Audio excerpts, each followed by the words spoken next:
Rosa Delgado woke at 4:47 a.m., as she had every morning for 12 years. Her storage room, the Sutherlands called it private quarters, was freezing. The single space heater they'd given her had broken 3 winters ago. She'd asked for a replacement twice before learning that asking for things only made Mrs. Vanessa angry. She was 50 years old, exhausted to her bones, and her chest had ached for weeks. But there were 3 children upstairs who needed breakfast, lunches packed, uniforms ironed. Cameron, Zoe, and Nolan. Her babies. Not by blood but by every moment that mattered. She didn't know this would be her last morning. But perhaps her heart did. Rosa arrived in America with a visitor visa and a promised contract. The Sutherlands needed a live-in nanny. Their lawyer, Kenneth, had connections with an agency that recruited workers from the Philippines. The offer was generous. $800 per week, private living space, and visa sponsorship for permanent residency. Rosa left her 2 adult children in Manila, promising to send money and return once she'd saved enough for their education. On her first day, Vanessa Sutherland, blonde, beautiful and cold as marble, handed Rosa a different contract than the one she'd signed. We revised the terms. $300 weekly. Room and board provided, so it's actually quite generous. Rosa's English was better than she let on. She understood exactly what was happening. But she was 6,000 miles from home with $200 in her pocket. To sign. Kenneth took her passport for safekeeping. She never saw it again, or so they thought. Rosa worked 18-hour days, 7 days a week. 4:45 a.m. Wake, prepare breakfast for family of 6:30 a.m. Wake children, dress them, pack lunches 7:15 a.m. Drive Zoe and Cameron to school 8 a.m. Return, feed baby Nolan, clean kitchen 9 a.m. Laundry, cleaning, grocery shopping with Nolan 12 p.m. Lunch prep and feeding 1 p.m. More cleaning while Nolan naps 3 p.m. Pick up children from school 4 p.m. Homework supervision, snack prep 6 p.m. Dinner preparation for family 7 p.m. Serve dinner, clean up 8 p.m. Children's baths. Bedtime routines 9 p.m. Final kitchen cleaning 10 p.m. Collapse in her storage room. Her private quarters was a converted storage space. 8 by 10 feet, no window, broken lock, exposed pipes, persistent mold. She earned approximately $2.38 per hour. When she tried to discuss the discrepancy with Kenneth, he said calmly, "You're here illegally now. Your visa expired. If you complain, I'll have you deported. Do you understand?" She understood perfectly. In Manila, Rosa had been a certified public accountant and paralegal. She spoke English, Tagalog, Spanish, Mandarin, and Japanese fluently. The Sutherlands assumed she was uneducated because she was poor. They spoke freely in front of her, believing she couldn't understand or didn't matter. They were wrong on both counts. Rosa began documenting everything from week 1. She bought a hidden camera pen with her meager savings. $35 from a discount electronics store. She kept a detailed journal in Tagalog. She photographed every cash payment, every contract, every degrading moment. At the public library, her only escape during school hours, she researched labor law, immigration law, and her rights. She knew exactly what the Sutherlands were doing. Labor trafficking, a federal crime. But she also knew something else. Cameron, Zoe, and Nolan needed her. Without her, they'd have no one. So she stayed, and she documented, and she waited. Cameron was 3 months old when Rosa arrived. She was the first person who held him when he cried at night. Vanessa refused, saying it would spoil him. Zoe was 3, anxious and clingy. Vanessa called her dramatic and exhausting. Rosa called her sweetheart, and held her during thunderstorms. Nolan arrived 2 years later. Vanessa suffered postpartum depression but refused treatment. For the first 6 months of his life, Rosa was the only person who fed him, changed him, comforted him. The children called her Mama Rosa. They saved their drawings for her. They cried when she had to leave the room. And Rosa loved them with every fiber of her being.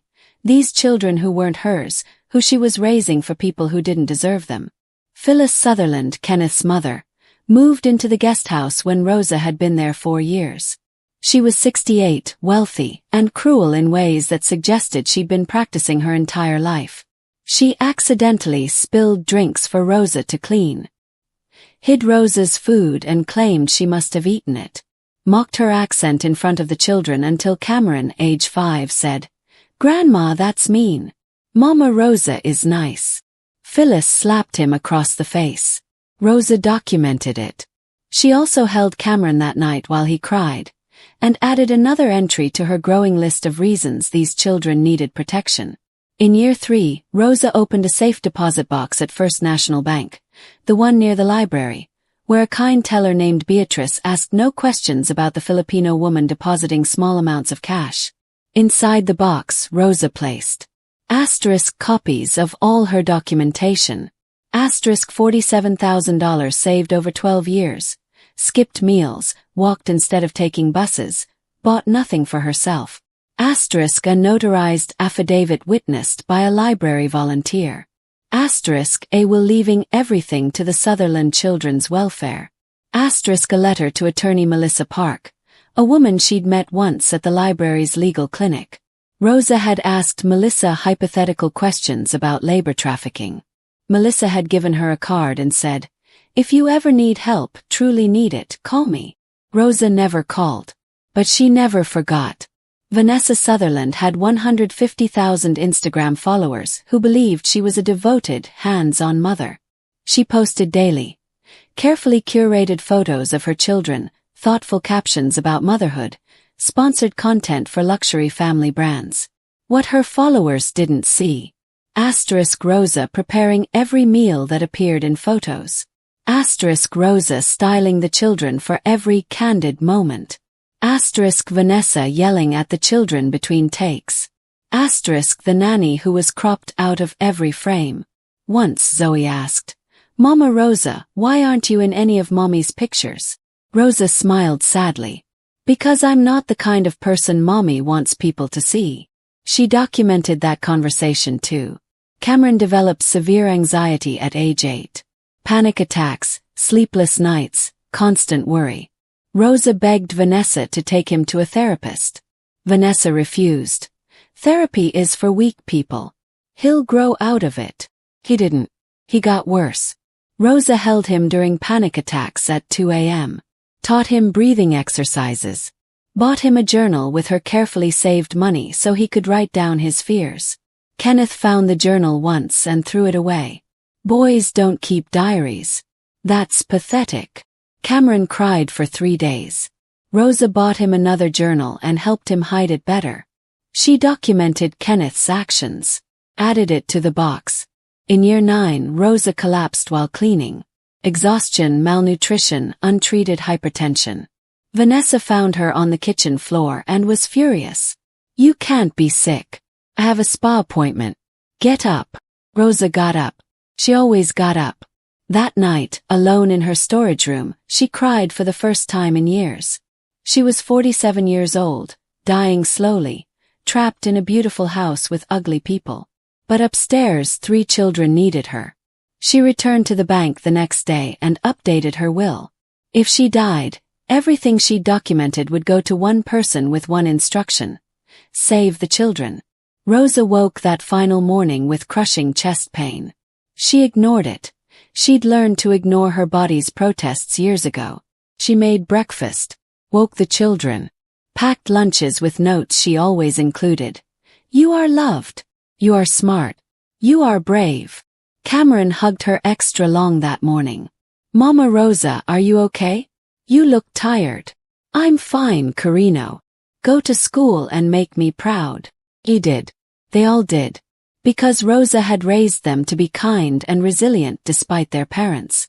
After dropping them off, Rosa returned to clean the master bathroom. Vanessa's standing Tuesday demand. At 9:47 a.m., while scrubbing mold from a shower that had needed professional repair for years, Rosa Delgado's heart stopped. She collapsed on the cold tile floor, alone, in the home where she'd spent 12 years invisible. Vanessa found Rosa at 11:30 a.m., over an hour after she'd died. Her first call wasn't to 911. It was to Kenneth. "The nanny died in our bathroom. This looks terrible. What do we do? Kenneth's response was immediate. Call 911, but tell them she was a day worker. Don't mention she lived here. We can't have immigration or labor department investigating.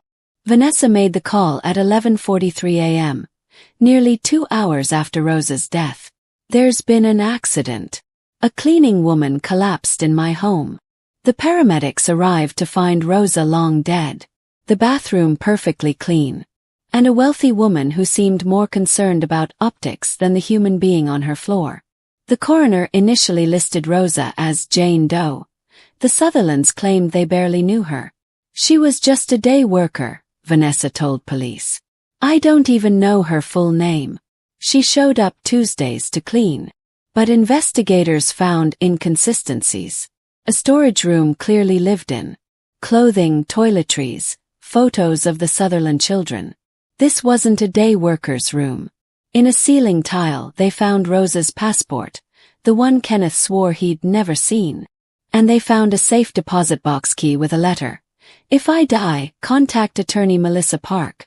Box number 447, First National Bank. Melissa Park was 35, an immigration attorney who'd dedicated her career to helping vulnerable workers. She remembered Rosa, the quiet Filipino woman who'd come to the library clinic 2 years ago asking hypothetical questions about labor trafficking. Melissa had known something was wrong. She'd given Rosa her card and said, "Call me. Anytime." Rosa never called. Until now, from beyond death. When police contacted Melissa about the safe deposit box, she felt ice in her stomach. She'd failed Rosa while she was alive. She wouldn't fail her in death. Inside box number 447, Melissa found 12 years of meticulous documentation. Hundreds of videos and photos, financial records, audio recordings, a journal in Tagalog. Melissa found a translator. Contracts signed under duress. Tax documents proving fraud. Every single crime, documented with the precision of the accountant and paralegal Rosa had once been. But the most devastating evidence was about the children. Videos of Vanessa hitting 7-year-old Zoe. Documentation of Cameron's untreated anxiety. Evidence of Nolan being left alone for entire days. And Rosa's letter to Melissa, written in careful English. If you are reading this, I am dead. I stayed 12 years because I loved the children and feared what would happen if I left. Please use this evidence not to punish the Sutherlands, though they deserve it, but to save Cameron, Zoe, and Nolan. My death must mean something. Let it mean freedom for them. Melissa sat in the bank vault and cried. Then she called Child Protective Services. CPS arrived at the Sutherland home on a Thursday afternoon. Cameron, Zoe, and Nolan were removed immediately based on Rosa's evidence. Emergency custody pending investigation. Vanessa screamed. You can't take my children. I'm a good mother. Check my Instagram. The social worker, a woman named Patricia who'd seen everything, replied coldly. We have 12 years of video evidence suggesting otherwise. The children are coming with us. Cameron, at 12 years old, asked only one question. Is Mama Rosa okay? She wasn't at school pickup. The social worker's eyes filled with tears. Sweetheart, I'm so sorry. Rosa passed away. But she made sure you'd be safe. She loved you very much. Cameron collapsed. Zoe started screaming. Nolan, at 4, asked, when is Mama Rosa coming back? They left the house they'd always known. Heartbroken but finally protected. Federal prosecutors reviewed Rosa's evidence and filed charges. Against Kenneth and Vanessa Sutherland. Asterisk labor trafficking, federal crime. Asterisk passport confiscation, federal crime. Asterisk tax fraud, claiming Rosa as dependent, never paying required taxes. Asterisk wage theft, $1.2 million in back wages owed. Asterisk child neglect and abuse. Against Phyllis Sutherland. Asterisk elder abuse of a vulnerable person. Asterisk assault, the slapping incident and others Rosa had documented. The evidence was overwhelming. Rosa had thought like a lawyer and documented like an accountant. The Sutherlands never stood a chance. When the story broke, it went viral instantly. Immigrant nanny dies cleaning bathroom. Safe deposit box reveals 12-year horror story. Vanessa's Instagram followers turned on her viciously. Every post was flooded with comments. You were abusing your nanny while posting about #BlessedMomLife. And those kids called her mama because you weren't their mother. Kenneth's law firm terminated him immediately. Phyllis was banned from her country club. The Sutherlands hired expensive lawyers who tried every defense. We didn't know it was illegal. She never complained. She could have left any time.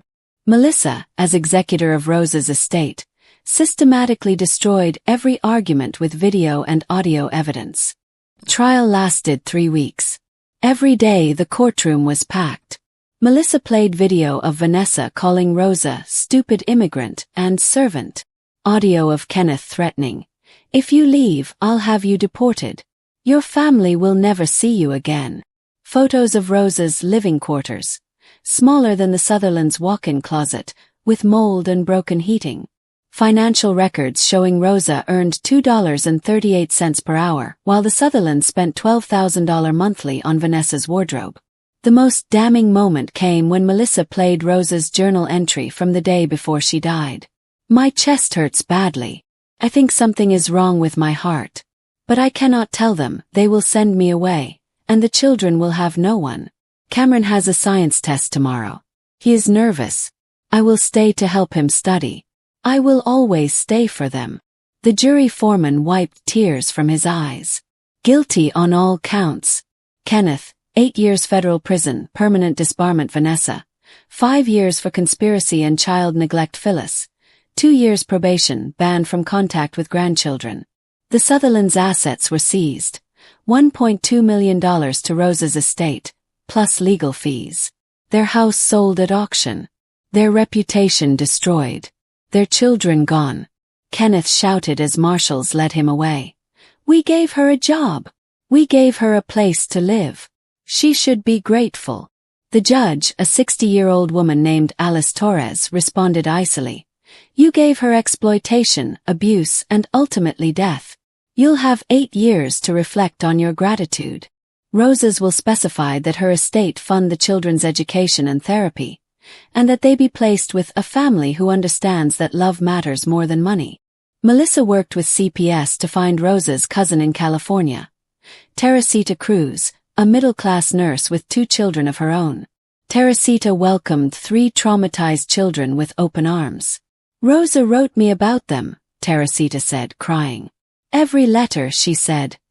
"I have 3 beautiful children. Not, I work for a family." She said, "I have 3 children." She loved them as her own. Cameron, Zoe, and Nolan moved to California. Slowly, with therapy and love, they began to heal. 6 months after the trial, Cameron wrote an essay for school titled, "My Real Mother." It was about Rosa. Every moment she'd comforted him. Every time she'd believed in him. How she'd stayed even when it was killing her. He submitted it to a national writing competition. He won. The essay went viral. News outlets picked it up. Suddenly, Rosa wasn't just a victim, she was a hero. Cameron appeared on morning shows. "My birth mother cared about appearances. Rosa cared about me. I know which one was my real mother." The essay sparked national conversation about domestic worker exploitation and immigrant rights. Congressional representatives began referencing Rosa's case in immigration reform debates. Rosa's law was proposed. Legislation strengthening protections for domestic workers, increasing penalties for labor trafficking, and creating pathways for exploited workers to gain legal status. Melissa testified before Congress. So did Cameron at 13. "Rosa died scrubbing a bathroom for people who treated her like furniture," Cameron said, his voice steady. "She was a certified accountant and paralegal in her country. Here she was invisible. We need to change that." The gallery erupted in applause. 6 months later, Rosa's law passed with bipartisan support. Cameron graduated high school at 18 with honors. Full scholarship to law school, funded partly by Rosa's trust. In his valedictorian speech, he said, "My parents gave me life. Rosa Delgado gave me love. She died so I could live free. I'm going to spend my life fighting for people like her. People the system allows to be exploited because they're vulnerable." Zoe, 15, volunteered at Melissa's law firm helping immigrant workers. Nolan, 9, drew pictures of Rosa and kept them by his bed. He still called her my angel. The Sutherlands, both released from prison, lived separately in small apartments. Their children had restraining orders against them. Vanessa tried once to reach out. "I'm your mother." Cameron's response through lawyers. "You were my birth mother. Rosa Delgado was my real mother. And she's still doing more for me dead than you ever did alive." Melissa visited Rosa's grave every month, a beautiful headstone paid for by the Children's Trust. The inscription, "Rosa Delgado, beloved Mama, you stayed to save us. We will live to honor you." Fresh flowers always appeared. Cameron, Zoe, and Nolan visited weekly. Today, Melissa arrived to find all three already there. Cameron was taller now, preparing for law school. Zoe was confident and passionate. Nolan was gentle and kind. They were everything Rosa had hoped they'd become. "She won," Melissa whispered to the gravestone. "They thought they could erase you. But you saved what mattered most." As she walked away, she heard Cameron reading to his siblings from Rosa's journal, the one Melissa had given them on their 18th, 15th, and 10th birthdays respectively. "They are good children trapped with bad parents. I will love them enough for both. I will stay until they are safe." Cameron's voice cracked. She kept that promise. The family who treated Rosa like furniture lost everything. The children she saved gained everything that matters. And Rosa's story became a catalyst for change that protected thousands of workers like her. The greatest revenge isn't destruction. It's love that outlasts death, justice that honors sacrifice, and a legacy that transforms the very system that enabled abuse. Rosa Delgado died scrubbing a bathroom. But she lived as a mother, protector, hero. And in the end, that's the only thing that mattered.